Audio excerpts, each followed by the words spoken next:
Today we're starting our look at the talent trees and Knights of Fate, the Warrior sourcebook for Star Wars Force and Destiny, the Colossus. The Colossus' strategy in combat is to basically outlast the opponent, to take just as much punishment as humanly and I guess inhumanly possible to outlast your opponent and then smash them with brawl or melee. That's all you do. There's a kind of beauty in its blunt simplicity. Not just in its style, but also the tree itself. It's one of those weird structures where it's basically like 4 columns, kind of like the Age of Rebellion core books Commodore specialization from the Commander. You got these 4 columns with very little connection along the way, and they sort of connect more at the bottom, and each one kind of, though not as much to the extent that the Commodore did, kind of focus on a role, in this case, a particular type of defense. So if you really wanted to, like, I just want to focus on this type of defense, just go down that row and you'll focus on health, which is one of the columns that we have. It's almost all toughened, basically. There's toughened, there's an improved version of toughened along the way, which I'm pretty sure is new, but yeah, it's mostly just ranks of toughened to increase your wound threshold. And my god, if you pair this with like a Wookiee, or probably a Whippet, or the big beefy, but what do they got? The Dewooten? These things, the brawn threshold with some of these creatures and this could be huge. Just right away, just go right down there and increase the crap out of your wound threshold. And of course, improved toughened, which is basically a self-heal. That's it, you just heal yourself. Limitations, obviously. Another column we have basically is dedicated towards critical hits and being able to take them in a variety of ways. We got one of those expensive, ignore the effects of certain types of critical hits for a time. We also have the ability to reduce the incoming critical hits, as well as one talent which basically, if you reduce the critical hits to a certain point, you get to just ignore them entirely. We have another set of talents that are all themed around having a hard head. Hard-headed, as you might imagine, if you're familiar with that talent. It helps you have a chance of being able to deal with certain status effects. And also, we have an improved version, which introduces another big status effect that you have a chance of being able to deal with. And it's kind of a big one. Also, it's great that the way these talents interact with each other, the check to deal with these is really, really difficult, but ends up going down the more of these that you have. Another talent that I guess is technically related. It does relate to having a hard head, though functionally, it's the only offense that we really have in this talent tree. Headbutt. You get to headbutt people. So it's kind of tied together to the other talents in that regard. The really cool thing about this talent is that it applies status effects to the enemy, and it does so at a cost to you. It does harm you. I mean, you're Kroganing someone. You're using your face as a weapon to Krogan them into submission, right? Obviously, it's going to harm you a little bit, so you might not want to use it that often, although given some of the rest of the tree, it might not make that much of a difference to you, that cost. But the really cool thing is that it just puts the effects onto people. There's no, like, check, there's no resistance. The status effect is just put onto them. You can disrespect Darth Vader and humble him so hard, assuming you get close enough, to just face smash Krogan him into the ground. Your character won't live to tell the tale, but at least you will. We also, as you might imagine, we get some help with, I should probably mention dedication, right? Like, I kind of take for granted that all the talent trees, of course, they have dedication, goes without saying, even though I know full well that's not the case. Some of them don't have dedication, but dedication. Or, as I should probably call it, we get a +1 to brawn, because what else are you going to spend it on? Obviously, anyone who's going to pick this tree, they're going full, whole hog into it with the brawn. Obviously, it's just a +1 to brawn. We also have, of course, some help with strain. We get a little bit of grit, as you might expect. That's a standard in most trees. They'll have some bit of grit, especially a combat spec. So yeah, we have a bit of that, but very little.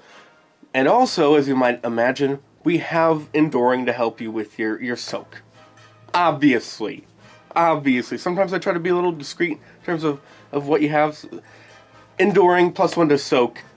Obviously, we're going to have it in this tree. You're all about defense. Why would you not have it? Now, for what you might not expect, we got a pair of force talents, which are really great because they kind of feed into each other. Or one of them feeds into the other, but not necessarily. It doesn't have to. So basically, we have one talent where you can use your Force ability to increase your overall defensive capability and survive better, which is great, because our other talent allows us to use the amount of punishment that we've already taken in to increase our Force ability. So take a bunch of punishment, use this to increase your Force ability, then your Force ability is used to increase your defensive capability. So you do eventually get some choices to make in combat beyond to headbutt or to not headbutt. The answer is headbutt. The answer is always to headbutt. Hit them with your face. ABH, always be hitting them with your face. But also, there's another choice to make, because you can reduce critical injuries, but you don't have to. You don't have to. You can choose, the way some of these talents work, you can choose to what extent that incoming punishment I talked about, which fuels this combination, affects you. You can sort of like let it in, or not let it in. But if you let it in, well, it helps to better fuel this whole thing. Just decide, no, you know what? I'm gonna take it. It's fine. I'm gonna take this. And you're gonna regret it, GM. I like that. That's fun. Okay, so that's the talent tree. Very blunt, straightforward. The beauty in its blunt simplicity, as I said. I love it. It's wonderful. I guess a weakness for some people is that it takes a while, or can take a while, depending on your path down the tree, before you have any other decisions to make besides I roll brawl or I roll melee or whatever. Either way, you can actually double up in free skill ranks with either or both, which is wonderful. But I mean, really, that's not really a flaw so much as a selling point of the tree. People are going to pick this tree, min-maxers and whatnot, they're going to pick this tree for the blunt simplicity. There are plenty of people who, like me, when I first started playing tabletop RPGs, I was a half-orc barbarian, and I did what I did in RPG video games, which is just give me a stick that I can hit people with, and make me really good at hitting people with that stick, and then make me really hard to not die. But don't make it too difficult. Like, I don't want to put any effort into not dying. I just want to just not die as much. That's all. Don't give me new things to worry about or think about. Some people, they just want that for their character. It just fits, or it fits their mood for that particular campaign in that moment. Not everyone wants to play a high-level wizard or whatever. So, yeah, if you're gonna play a simplistic, straightforward character, this is a great way to go. But if you want to have it kind of complicated, you can take that path down the tree to have some active stuff. There's an active defense, although really the active defense is fairly situational, but you get headbutt along the way, which is lots of fun. I really like that. It's probably where I'd want to start, just because headbutt is cool, and I like having some other decision, and also it's kind of close to the really cool Force talents that feed into each other. But then again, you're missing all these awesome defensive passives as well. You'll probably get a lot of bang for your buck in terms of what you want from your character by focusing on the early parts of most of the columns, and then making your way down a particular pathway. Anyway, what stats do you use to build your person? Brawn, obviously. Yes, brawn. What else do you do? Nothing. Well, I mean, technically one of your talents is based off of a check, but the difficulty of that check, while really high, does get reduced as you go through the talents. So it might not be that big of a deal, but still a decent enough will to help with that. Also, will is good for strain, threshold, but also healing it at the end of combat. Also with initiative, you kind of want a high initiative if you're a melee or brawler in a blaster's world, So have a decent enough initiative with decent enough will. A 4-3 fits just fine. And I don't typically do this, but might I recommend a species? One from this book, which is obviously tailor-made to be a Colossus. The Dewatan, whatever, the big thing. They were in the new Force Fallen Order. One of the enemies, I think it was a lady, one of the Sith Inquisitor people was one of these, and you fight her. They're actually a really awesome species.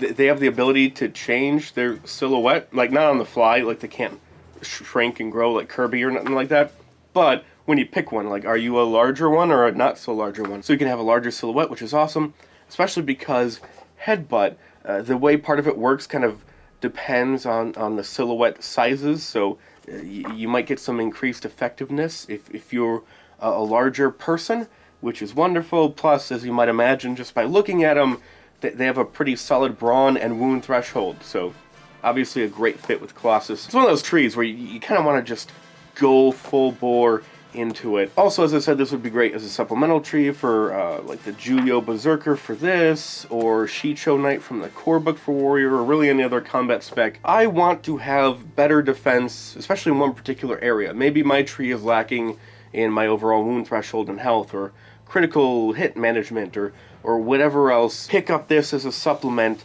just go down one row, and, you know, maybe some of the other basic stuff, the other 5-point defensive talents, you'll get a lot of bang for your buck that way. But yeah, that's it. I love it. It's great. It's exactly what it's supposed to be.